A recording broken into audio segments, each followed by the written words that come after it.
অবসরে যাওয়া বেসরকারি শিক্ষকদের পেনশনের অপেক্ষা যেন শেষই হয় না। বছরের পর বছর ঘুরেও মিলছে না অর্থ। 1 মাস ধরে সদস্য সচিব না থাকায় আরও বেড়েছে ভোগান্তি।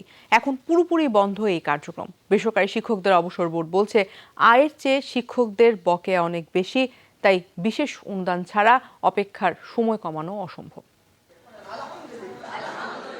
মোহাম্মদ মঈনুদ্দিন রাজধানীর ডুমনি উচ্চ বিদ্যালয়ের সিনিয়র সহকারী শিক্ষক। প্রায় 2 যুগ জ্ঞান বিলানোর পর এখন অবসরের পালা, কিন্তু শেষ বেলায় বাড়ি ফিরবেন শূন্য হাতে, এই দুশ্চিন্তায় সরছে না মাথা থেকে। অবসর যাওয়ার পরে আর আমাদের কোনো সংস্থানে কোনো কিছু করার মতো সেই ধরনের এবিলিটি থাকে না।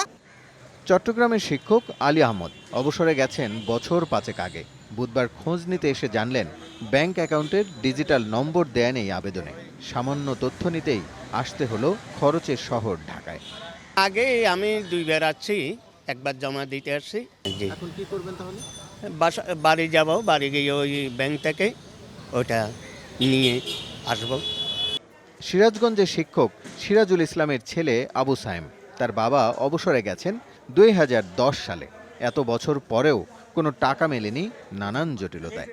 ওই একই কথাই বলতেছে, এই ফাইলগুলো আপনার বোঝা যায় না। তখন বললাম যে দেখেন, এই জায়গা থেকেই ফটোকপি করা, আমার আরও যে টিচাররা তুলছে তারা তো এই ডকুমেন্টস দিয়েই তুলছে। এমপিওভুক্ত বেসরকারি শিক্ষকদের এটাই বাস্তবতা। জুতোর তলা ক্ষয় হলেও শেষ হয় না ভোগান্তি। কর্মহীন অবসরে নিজের পাওনা আদায়ে অপেক্ষা করতে হয় 3 থেকে 8 বছর। মারা গেছে অবসরের টাকার জন্য 16, 17, 18 বেশ কয়েকবার আসছি। যখনই শোনে যে এই পেনশনের ব্যাপারে কথা বলছি, টাকার ব্যাপারে, তখন ফোনটা রিসিভ করে ওই অবস্থায় রেখে দেন। বেসরকারি শিক্ষকদের শারীরিক অবস্থা যা থাকে অবসরে গেলে পরে মোটামুটি অনেকেই অসুস্থ, অনেকেই মারা গেছে। কল্যাণ ট্রাস্ট ও অবসর বোর্ডের পরিচালকরা জানান, প্রতি মাসে আয়ের তুলনায় শিক্ষকদের পাওনা দ্বিগুণ। ফলে অপেক্ষারতদের তালিকা দীর্ঘ হচ্ছে প্রতি মাসেই। ভোটের আগে সরকারের বিশেষ অনুদানে বেশ কিছু শিক্ষকের পাওনা মিটলেও বাকিরা অপেক্ষার তালিকায়। সাথে যুক্ত হয়েছে নতুন জটিলতা।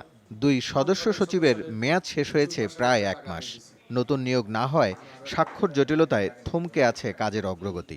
যারা কাউন্টারে বসে এবং তখন এত বেশি কাজের চাপ যে অনেক সময় দেখা যায় নিখুঁতভাবে এটি হয়তো ওরা যাচাই বাছাই করে রাখে নাই, যে কারণে হয়তো 10টা কাগজ রাখলেও তার মধ্যে দেখা গেল কি হয়তো 8টা আছে।